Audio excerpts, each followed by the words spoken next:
সীমান্তে বিএসএফের কাঁটাতারের বেড়া নির্মাণ নিয়ে উত্তেজনার রেশ না কাটতেই আবারও দ্বন্দ্বে জড়ালেন দুই দেশের নাগরিকরা। বাংলাদেশ ভারত টানাপোড়েনের মধ্যেই চাঁপাইনবাবগঞ্জ সীমান্তে বাংলাদেশি ও ভারতীয়দের মধ্যে সংঘর্ষের ঘটনা ঘটেছে। শনিবার চাঁপাইনবাবগঞ্জের কিরণগঞ্জ সীমান্তে ভারতীয় ও বাংলাদেশিদের মধ্যে এই সংঘর্ষের ঘটনা ঘটে। শূন্যরেখায় দফায় দফায় দুই দেশের নাগরিকদের মধ্যে পাল্টাপাল্টি ধাওয়া ও ইটপাটকেল নিক্ষেপের ঘটনা ঘটে। বারবার অস্ত্রের ভয় দেখেছে, তোর অস্ত্রের ভয় করি না।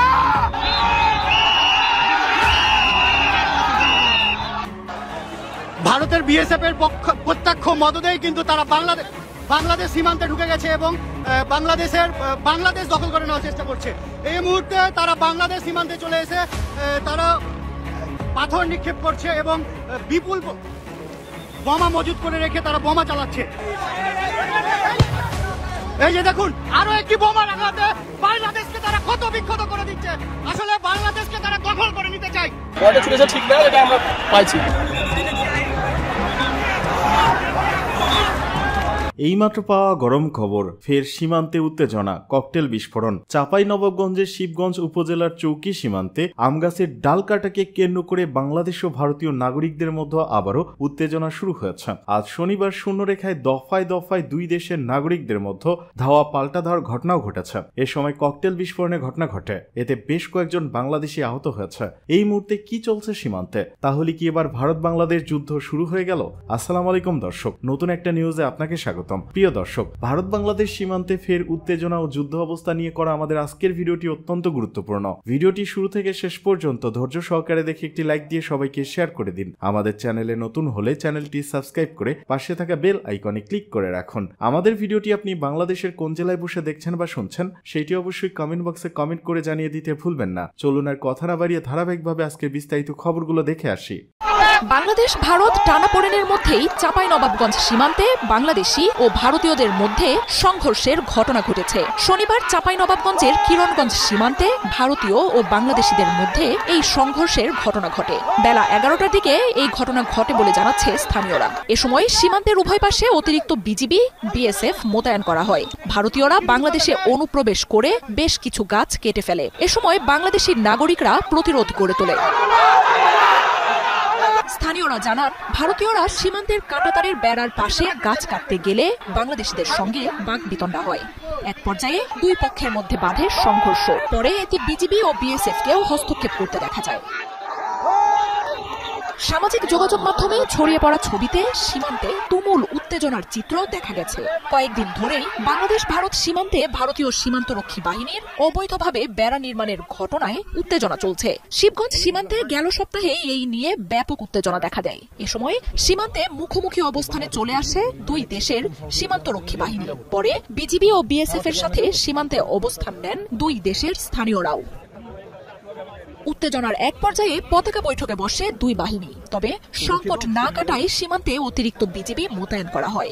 শুধু চাঁপাইনবাবগঞ্জই নয়, আরো বেশ কয়েকটি সীমান্তে ভারত অবৈধ বেড়া নির্মাণ কাজের উস্কানি দেয় গেল রবিবার ভারতীয় হাই কমিশনার প্রণয় ভার্মাকে ডেকে পাঠায় পররাষ্ট্র মন্ত্রণালয়। এর পাল্টা জবাবে পরের দিনই বাংলাদেশের ডেপুটি হাই কমিশনার নুরুল ইসলামকে তলব করে নয়াদিল্লি। পাল্টাপাল্টি এই তলবের ঘটনায় বাংলাদেশ ভারত সম্পর্কে দেখা দেয় নতুন উত্তেজনা। ভারতের রাষ্ট্রদূতের সাথে বৈঠকে সীমান্তে বিএসএফ এর উস্কানিমূলক কর্মকাণ্ডের বিষয়ে উদ্বেগ জানানো হয়। বারবার অঙ্গীকার দিয়েও ভারত সীমান্ত হত্যা অব্যাহত রাখায় জানানো হয় অসন্তোষ। সীমান্তে উত্তেজনা বাড়ে এমন কোনো উস্কানি না দিতে দিল্লিকে পরামর্শ দেওয়া হয়। পররাষ্ট্র মন্ত্রণালয় থেকে বের হয়ে ভারতীয় হাই কমিশনার জানান, সীমান্ত নিরাপত্তা ও বেড়া নিয়ে দুই দেশের ভালো বোঝাপড়া রয়েছে। এছাড়াও সীমান্তে অপরাধ, মানব পাচার এবং চোরাচালান বন্ধে ভারতের পক্ষ থেকে বেড়া নির্মাণ কাজ হাতে নিয়েছে বলে তুলে ধরেন প্রণয় ভার্মা। সহযোগিতার মাধ্যমে সংকট সমাধানের কথাও জানান তিনি। তবে ঢাকার কড়া বার্তার কয়েক ঘণ্টা পরই দিল্লিতে বাংলাদেশের ডেপুটি হাই কমিশনার নুরুল ইসলামকে তলব করে ভারতের পররাষ্ট্র মন্ত্রণালয়। সোমবার দুপুরে দিল্লি প্রশাসনের সাথে বৈঠক করেন তিনি। বাংলাদেশের সাথে ভারতের রয়েছে 4096 কিলোমিটারের দীর্ঘ এক সীমান্ত। এর মধ্যে পশ্চিমবঙ্গের সঙ্গে থাকা 2200 কিলোমিটার সীমান্তের 20% কোনো প্রাচীর নেই। আগস্টে আওয়ামী লীগ সরকারের পতনের পর শেখ হাসিনাকে আশ্রয় দেওয়া সহ নানা ইস্যুতে ভারতের সাথে বাংলাদেশের সম্পর্কের টানাপোড়েন শুরু হয়। সংখ্যালঘু ইস্যু সহ দেশটির গণমাধ্যম ও রাজনীতিবিদদের বাংলাদেশ নিয়ে নানা ধরনের উস্কানিমূলক বক্তব্যে দুই দেশের সম্পর্ক তলানিতে নিয়ে যায়। সীমান্তে বিএসএফের কাঁটাতারের বেড়া নির্মাণ নিয়ে উত্তেজনার রেশ না কাটতেই আবারও দ্বন্দ্বে জড়ালেন দুই দেশের নাগরিকরা। চাঁপাইনবাবগঞ্জের কিরণগঞ্জ সীমান্তে গাছ কাটা নিয়ে ভারতীয় ও বাংলাদেশিদের মধ্যে ধাওয়া পাল্টা ধাওয়া ও সংঘর্ষ হয়। এ সময় ভারতীয়রা একাধিক ককটেল বিস্ফোরণ ঘটান বলে অভিযোগ পাওয়া যায়। এছাড়া বিএসএফ সদস্যরা টিয়ার শেল নিক্ষেপের পাশাপাশি বাংলাদেশিদের তুলে নেওয়ার চেষ্টা করে দাবি স্থানীয়দের। এতে 2 জন বাংলাদেশি আহত হয়েছেন। দুই পাশে সতর্ক অবস্থানে রয়েছে বিজিবি, বিএসএফ।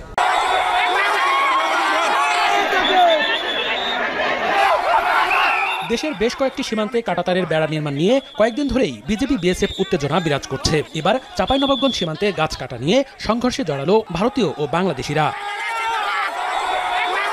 স্থানীয়রা জানান, শনিবার দুপুরে শিবগঞ্জের কিরণগঞ্জ সীমান্তে কাঁটাতারের বেড়ার পাশে গাছ কাটতে গেলে বাংলাদেশিদের সঙ্গে ভারতীয়দের কথা কাটাকাটি হয়। এক পর্যায়ে দুপক্ষের মধ্যে ধাওয়া পাল্টা ধাওয়া হয়, পরে রূপ নেয় সংঘর্ষে।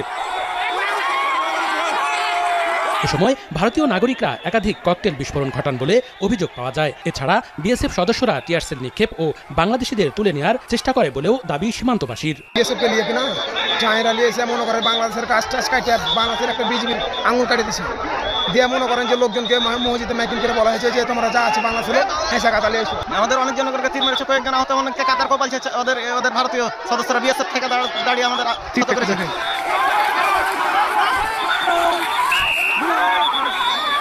দুই দেশের সীমান্তে মোতায়েন করা হয় বিজেপি বিএসএফ এর অতিরিক্ত সদস্য।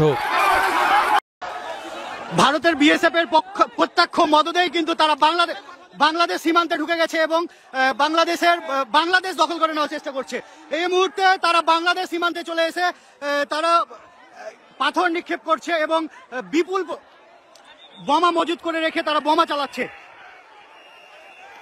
আমরা দেখতে পেয়েছি কয়েকজন বিজিবি সদস্যও কিন্তু এখানে আহত হয়েছেন।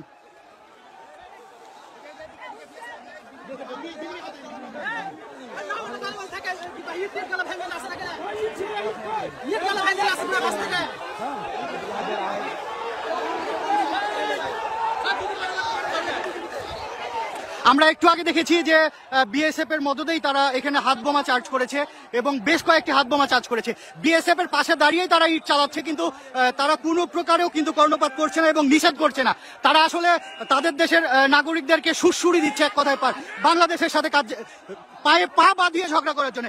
এখন এই মুহূর্তে ওই জায়গাতে যারা ভারতে রয়েছে তারা বাংলাদেশের সীমান্তে রয়েছে এবং এই যে দেখেন তারা কিভাবে ইট চালাচ্ছে বাংলাদেশের ভিতরে ঢুকে।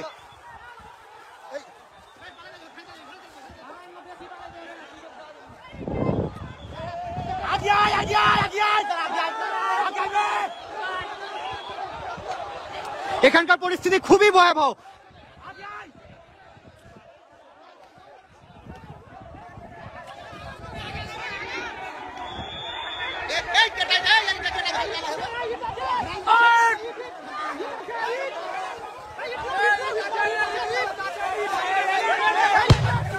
এই যে দেখুন, আরো একটি বোমা লাগাতে বাংলাদেশকে তারা ক্ষত বিক্ষত করে দিচ্ছে। আসলে বাংলাদেশকে তারা দখল করে নিতে চায়, কিন্তু এখানে বিজিবি যেভাবে ভারতের নাগরিকদেরকে প্রত্যক্ষভাবে সাই দিচ্ছে, কিন্তু বিজিবি আসলে বাংলাদেশের নাগরিককে বাধা দিচ্ছে। এই যে দেখুন, বাংলাদেশের অভ্যন্তরে তারা বোমা ফুটাচ্ছে, মুহুর্মুহুর বোমা ফুটাচ্ছে। কার্যত বাংলাদেশের বিজেপি এখানে সীমান্তে এত বোমা ফুটছে, কি করছে তারা?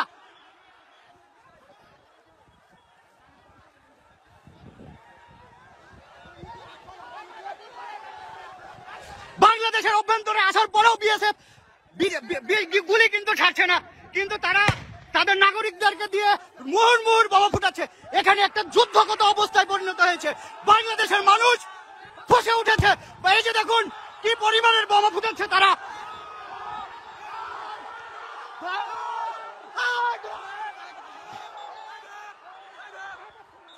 সীমান্তে একটা যুদ্ধ অবস্থা চলছে। ভারত বাংলাদেশকে দখল করে নিতে চায়, এটি তার প্রমাণ।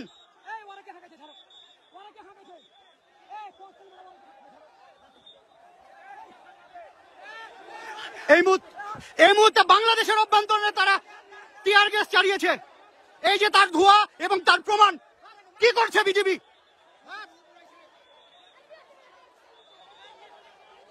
কার্যত এই জায়গাটা একটা যুদ্ধরত অবস্থার জায়গায় পড়েছে। বাংলাদেশকে তারা দখল করে নিতে চায়।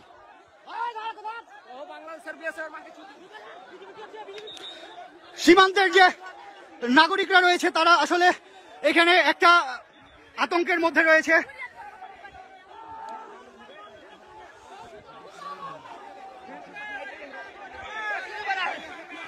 ভারতের বিএসএফ এর পক্ষাত্ম মদদেই কিন্তু তারা সীমান্তে এভাবে বোমাবাজি করছে এবং বাংলাদেশকে চোখ রাঙানি দেখাচ্ছে যে বাংলাদেশ তারা যে কোনো মুহূর্তে দখল করে নিতে চায়। কিন্তু বাংলাদেশের প্রতিটা মানুষ তাদের পাশে আছে, বিজিবির পাশে আছে এবং বাংলাদেশকে ভারতের কখনোই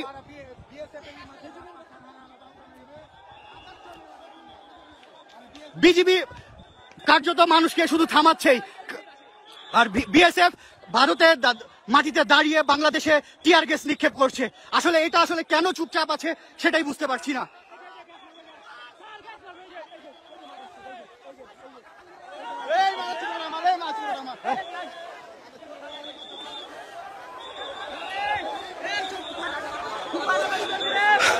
খুবই শোচনীয় অবস্থা এই জায়গাটাই, কার্যরত যুদ্ধ অবস্থা চলছে দুই দেশের মধ্যে। একটু পরপরই কিন্তু ভারতের নাগরিকরা বাংলাদেশে ঢুকে বোমা ফাটাচ্ছে এবং বাংলাদেশের নাগরিকরা কার্যত তাদের দেখা ছাড়া আর কিছুই করার নাই, এমন অবস্থা তৈরি হয়েছে।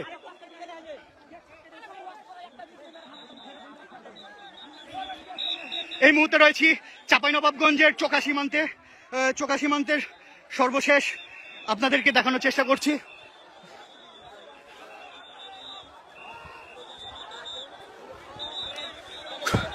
খুবই উত্তেজনাপূর্ণ একটা অবস্থা সৃষ্টি হয়েছে এখানে।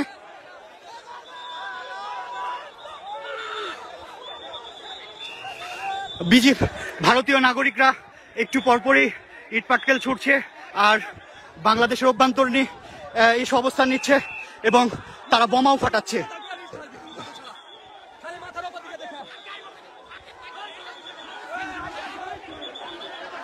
আসলে মূলত এই জায়গাতে গত কয়েকদিন ধরেই কিন্তু যে উত্তেজনা তৈরি হয়েছিল তারই অংশ হিসাবে আজকেও সকাল থেকে সীমান্তে আবার উত্তেজনা তৈরি হয়।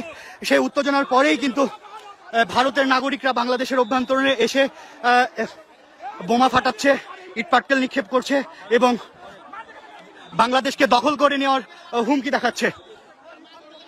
কিন্তু এখানে স্থানীয়দের প্রত্যক্ষ সহযোগিতায় তারা বারবার ব্যর্থ হচ্ছেন এবং সীমান্তে এই মুহূর্তে হাজার হাজার মানুষ, এই অঞ্চলের হাজার হাজার মানুষ ঢাল হিসেবে দাঁড়িয়েছে ভারতের।